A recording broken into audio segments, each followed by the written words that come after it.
Listo, chicos. Bien, queridos estudiantes, queridos alumnos de quinto año de secundaria, vamos a continuar con nuestras labores académicas, partiendo desde el tema de la contrarreforma, no sin antes, para coger la hilación de lo que venimos enseñando en Historia Universal, vamos a retomar dos puntitos claros, ¿no? Primero, ¿qué fue la reforma? Para entender qué cosa es la reforma, vamos a entenderla como una revolución, para dar un cambio, la búsqueda de un cambio. Entonces, la reforma va a ser considerada como una gran revolución religiosa que rompió la unidad cristiana en Europa Occidental. Hasta ahí estamos quedando claros, por eso es que está resaltado dentro de los conceptos.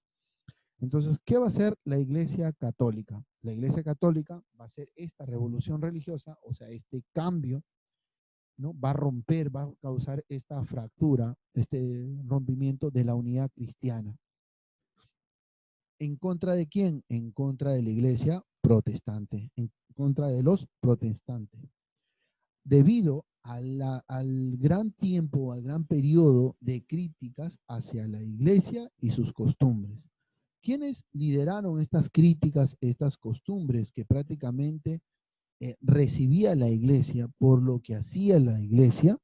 Pues fueron los protestantes, entre ellos Martín Lutero, Juan Calvino y Enrique VIII van a ser los protagonistas de esta, prácticamente ellos buscaban la reforma de la iglesia. Por eso su acción se le llama la reforma. Ellos buscaban la reforma de la iglesia. Ahora, la iglesia va a responder a su vez, ¿no? La iglesia recién va a responder a su vez y va a considerar para ellos recién el término reforma a su acción de ellos. Y la historia universal lo va a reconocer como la contrarreforma. Entonces, esta situación viene desde finales de la Edad Media, prácticamente siglo XV. Estamos hablando de la baja Edad Media, prácticamente el cierre y el surgimiento de la formación de muchas monarquías. En cierto modo, prácticamente las cruzadas, la formación de estas nuevas monarquías va a permitir, como se dice, el despliegue de la situación de la Iglesia Católica. En parte, a los monarcas le va a convenir muchísimo esta situación. Pero, siempre va a haber un pero, ¿cuál es el meollo del asunto? ¿Cuál es el causante así? Profesor, Martín Lutero estaba en contra de la venta de indulgencias. Fue uno de los puntos más importantes por los cuales se va a levantar Martín Lutero y va a expresar su protesta, por eso son la reforma protestante, del protestantismo, de la reforma católica. Entonces, uno, por las altas jerarquías en las cuales vivían llenos de lujo, los, prácticamente los líderes de la iglesia. Segundo, va a haber un tiempo en los cuales van a estar sujetos a costumbres y no va a haber cambios en lo que son los dogmas religiosos, en la manera de conllevar las ceremonias litúrgicas, y prácticamente van a caer en una escasa formación. Muy a pesar de eso, que la Iglesia Católica hasta este punto maneja la formación educativa de los hijos de los gobernantes, para no perder, como se dice, yo congrego, yo profeso este aspecto de la Iglesia Católica. Otro punto van a ser, desde mi punto de vista, los cargos eclesiásticos van a estar ocupados también por, a la vez, van a tener ese cargo y van a tener cargos dentro de liderazgo político, dentro de la conducción de un determinado territorio. Entonces vemos a la Iglesia Católica que está embullida en muchos aspectos, muy a pesar de que va a haber dos divisiones, ¿no? El alto clero y el bajo clero, los designados a vivir en el monasterio y los designados a estar en el poder. Entonces vamos a ver toda una sociedad católica eclesiástica de dominio, la cual fue sujeta a una serie de críticas, ¿no? Y de las más importantes podemos decir la venta de las indulgencias. Estamos viendo un tiempo de situación donde la iglesia necesita, como se dice, recursos económicos para poder emerger ante la escasez de congregantes, ante los deseos de querer construir o hacer trabajos y también conseguir como se dice, en este caso, conseguir congregantes, donde los cuales van a resultar muchos pintores y artistas que van a trabajar para la iglesia y van a plasmar escenas y las personas van a poder concurrir a las iglesias, a las basílicas y van a decir, wow, qué hermoso, ¿no? Entonces va a ser una manera de atraer congregantes. Dentro de estas construcciones arquitectónicas vamos a encontrar la Basílica de San Pedro. Muchos hemos tenido la oportunidad de poder verla de repente en una ceremonia papal o en la consagración de un nuevo papa. Hemos visto, es todo un, como se dice, una plaza, es lindísima de la construcción, de la forma, pero el trasfondo de la construcción es de la iglesia de aquel entonces tuvo que realizar y recaudar en la venta de las indulgencias el dinero necesario como para poder pagar a los arquitectos a los que van a desarrollar esta labor. Y ese es el trasfondo de esta construcción. Críticas de las indulgencias que prácticamente fueron la crítica y la acción que devastó prácticamente a la Iglesia Católica y dio paso al surgimiento de los protestantes. Mencionábamos una y otra vez más, es la cuarta, quinta vez que lo mencionamos, a estos tres líderes de estos movimientos de protestantes que buscaban la reforma de la Iglesia Católica. Cada uno, para mí, desde mi punto de vista, Martín Lutero, importantísimo su aporte que hace en contra de las indulgencias. Juan Calvino continúa, pero de una manera muy radical. Lo que sí, desde mi punto de vista, y es parte de la historia de la acción que quiere hacer Enrique VIII, al no tener una respuesta de un papa, ¿no? Muy a pesar de separarse, divorciarse, volver a casarse, contraer nupcias con Ana Bolena, su familia, sus hijos, van a defender esta religión anglicana, de las cuales todavía van a encontrar en una serie de disputas con España y que van a desarrollar prácticamente otros hechos históricos más adelante importantes en la historia universal. Entonces, estamos viendo que el siglo XVI en adelante prácticamente es el surgimiento de estas reformas protestantes. El iniciador que veíamos en la clase pasada va a ser Martín Lutero y él es uno de los primeros que propone no a la venta de las indulgencias ante la necesidad de querer construir, como le decía, la Basílica de San Pedro. Basílica hoy por hoy espectacular, un diseño arquitectónico impresionante, de verdad impresionante. Los que tenemos vista a poder investigar un poquito más, desplieguen cuánto es la hectárea, el tamaño, los diseños, el tiempo que demoró prácticamente para construir esto. Y una cosa es verlo por fuera y otra cosa es verlo en sus interiores. Solamente hay imágenes que se pasan dentro de los interiores de la basílica, porque prácticamente está prohibido el ingreso a sus recintos, pero es una construcción impresionante. Martín Lutero explicó y marcaba, claro, un poquito la clase pasada que les explicaba acerca de cómo fue su reforma y lo que él exigía a la iglesia, ¿no? Entonces, él exigía a la iglesia que la muestra de la única fuente de verdad, desde mi punto de vista, y comparto lo mismo, va a ser la Biblia, es la única fuente de verdad, ¿no? Y prácticamente él va a querer suprimir algunos sacramentos y va a negar la autoridad del Papa, ¿no? A raíz de esto, él niega la autoridad del Papa. Se expresa en la iglesia de Santa Sofía, surge Juan Calvino y sus ideas netamente protestantes, van a también buscar, como se dice, un punto de vista en contra de la iglesia católica, que el hombre tiene la autonomía propia para alcanzar su salvación, ¿no? Embulléndose o empapándose de la palabra de Dios, el hombre alcanza la salvación. Un aspecto importantísimo de Juan Calvino es esto último que estoy mencionando, que va a ser la base de su reforma, de lo que él va a querer que la Iglesia Católica haga su reforma. También niega la autoridad del Papa. Enrique VIII también niega la autoridad del Papa.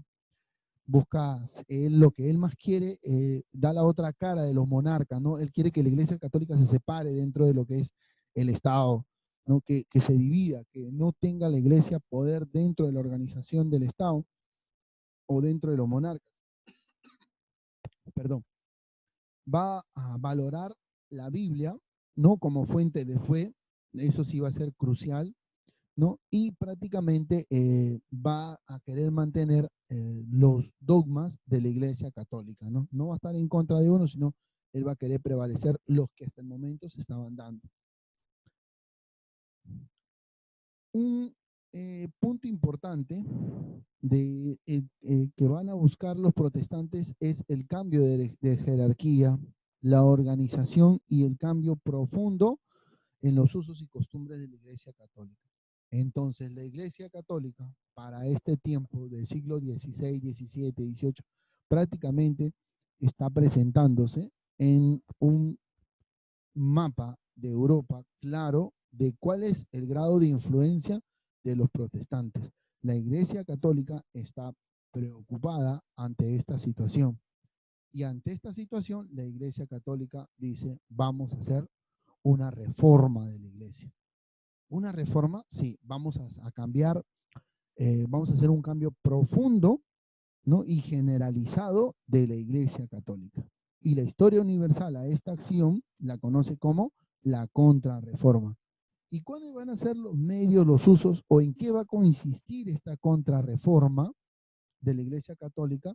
Va a consistir en una revolución, ¿no? Ante la revolución que provocó Martín Lutero, Juan Calvino, estos reformantes protestantes, va a surgir este movimiento.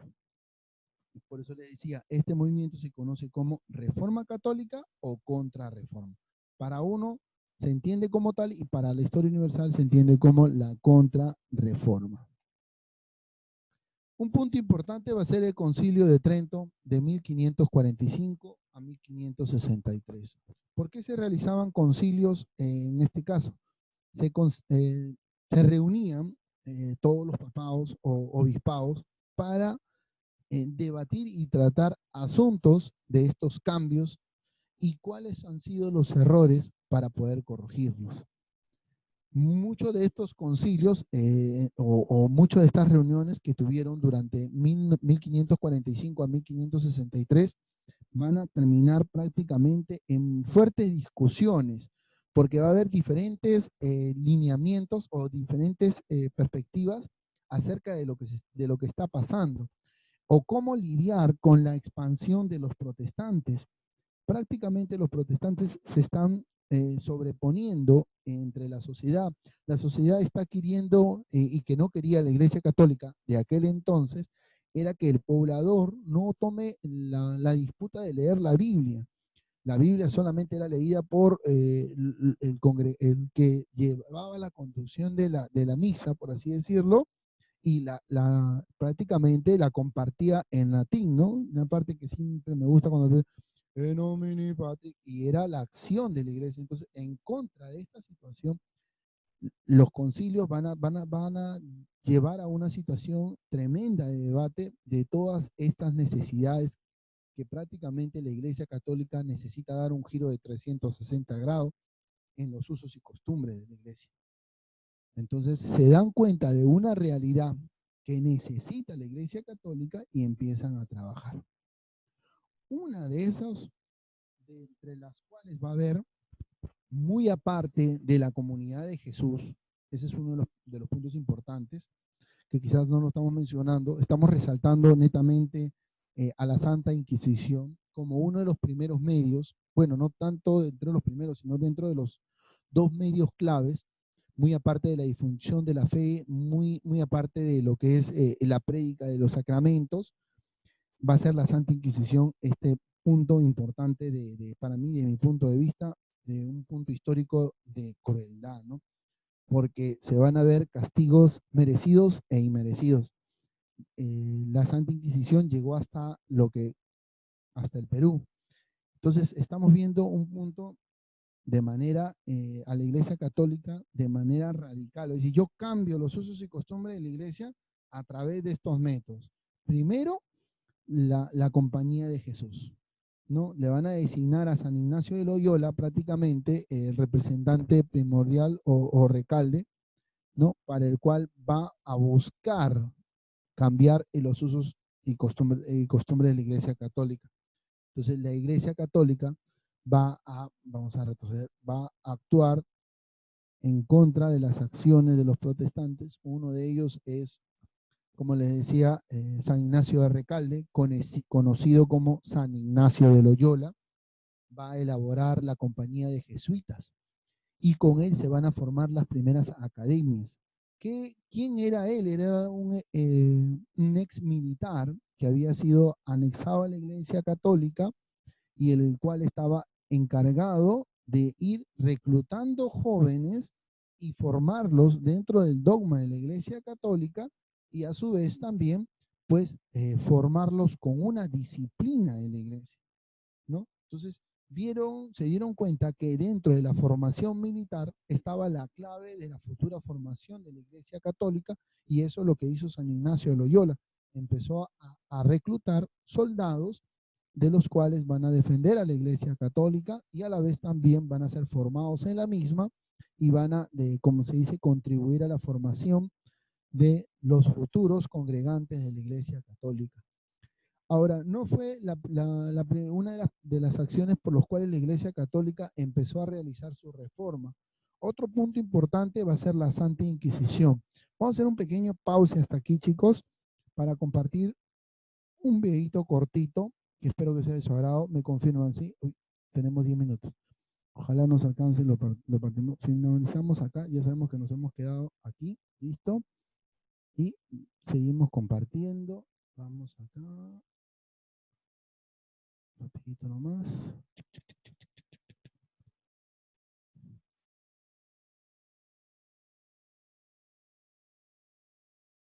Para poder ir cerrando.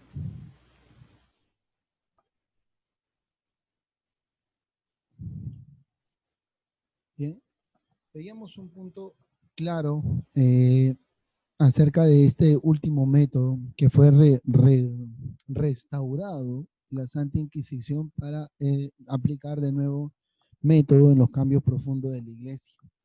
Desde el punto de vista valió, y esta crisis, esta situación por la cual la Iglesia realizó la reforma, termina pues también con el Concilio de Trento, ¿no? Sus principales resoluciones, tenemos ahí el listado: la validez de los sacramentos, la existencia de una jerarquía eclesiastés. Algunos cultos cambiaron, pero se va a mantener el culto a la Virgen y a los santos. Entonces va a prácticamente a, como se dice, aceptar los dogmas y también la nueva creación de medios y difusión de la doctrina, lo que les decía hace un ratito, la Compañía de Jesús, la cual va a liderar prácticamente las escuelas y va a prohibir la venta de las indulgencias. Esto pone fin a la situación de la iglesia y vamos a cerrar nuestra sesión. Gracias a Dios nos está alcanzando el tiempo de manera un poco ajustada, chicos. Espero que les haya gustado. Cerramos con este esquema básico que lo tienen que transmitir, plasmar en trabajito que se va a quedar pendiente, ¿sí? Más una que otra pregunta que vamos a sumarle. Hasta este punto, muchas gracias, chicos. Espero que haya sido de su agrado. Tenemos 2.35 minutos para poder pasar a una ronda de preguntas